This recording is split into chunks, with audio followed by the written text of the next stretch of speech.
Barakatah Yahweh, Barakatah Yahushai, Ba'ashem, Rakah Kodash, Barakatah. First and foremost, I want to give all praises, honor, and glory to Yahweh, Ba'ashem, Yahushai. Double honors to the apostles and elders of Great Millstone that rule well, and peace and salutations to Yakim out there pushing this word in truth. This is the Brother Rai with a quick hit, and as you can see, the title of this article is Syria Confirms Major Israeli Attack on Damascus. Syria says Israeli missiles intercepted. Israel has carried out one of its most substantial attacks on Syria in weeks, with a pre-dawn flurry of airstrikes against an army base and weapons depot outside the capital city of Damascus. So as you can see, Akim, ever since the beginning of the new year, and especially that wolf moon, things are already starting to heat up, and we still got that other super blue red moon at the end of the month to look forward to. Back to the article. The airstrikes began at 2:40 a.m. local time, with planes striking the Lebanese airspace. Syria claimed to have hit one of the Israeli planes in retaliation, though Israel has yet to confirm this. This wasn't the end either. After the airstrikes, Israel fired a flurry of surface-to-surface missiles against the same Syrian base from Israeli territory. Syria reported their air defenses managed to intercept at least some of these. As is so often the case, Israel did not comment on their attacks. Despite having attacked Syria almost constantly through the past several years, Israel maintains they are neutral on the war. Excuse me, Akim. I'm going to get a few scriptures. First, starting in Jeremiah 49 and 20, and I'm going to jump around a little bit.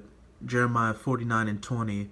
Therefore hear the counsel of Yahweh that he hath taken against Edom, and his purposes that he has purposed against the inhabitants of Teman. Surely the least of the flock shall draw them out. Surely he shall make their habitations desolate with them. As you can see, this least of the flock, which is Amalek, is getting drawn out by the Most High by attacking Damascus, and this time Damascus and Syria managed to hit one of their Israeli planes, which we don't know what could happen from here, because America is Israel's lapdog. So we'll just have to wait and see what happens if the U.S. makes a statement, or if this could lead to a possible bigger conflict or a bigger war. And also, I'd like to note that later on at the end of the week, the recertification of the Israeli nuclear deal is coming up, and Trump has plans to cancel it completely and re-put on sanctions, which could further lead to a conflict more quickly than expected. So we'll just have to wait and see.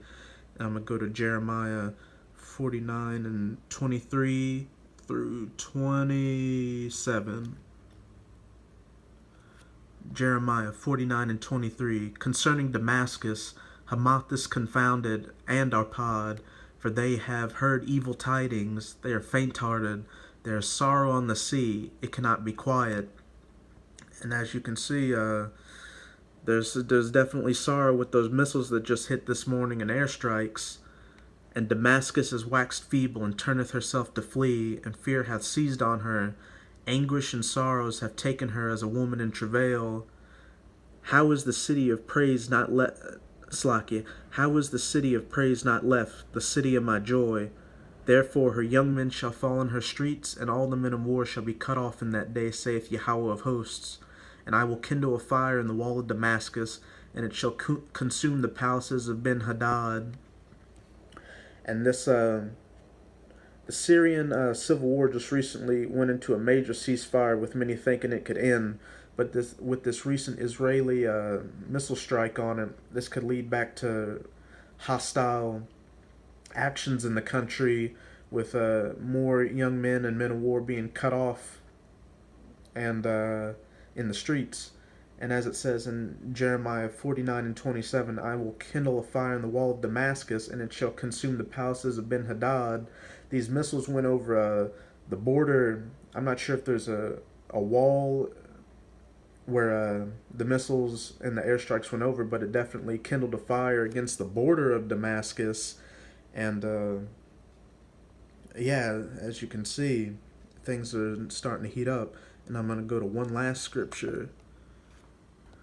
Exodus 17 and 16. For he said, because Yahweh has sworn that Yahweh will have war with Amalek from Slakia. Exodus 17 and 16. For he said, because Yahweh has sworn that Yahweh will have war with Amalek from generation to generation, and those Israelis over there are Amalek, and this is the Most High, as in Jeremiah 49 and 20, saying that the least of the flock shall draw them out. Yahweh is generating a war between Israel and Syria and eventually Iran, and this goes with the Most High, as he's stating in Exodus 17 and 16, having war with Amalek from generation to generation. So as you brothers can see, we're not even a week past the new year, and things are already starting to heat up. So we just got to keep on pushing, and these things will only get by going faster and faster. And with that, I'll say Shalom, Abba the Ball.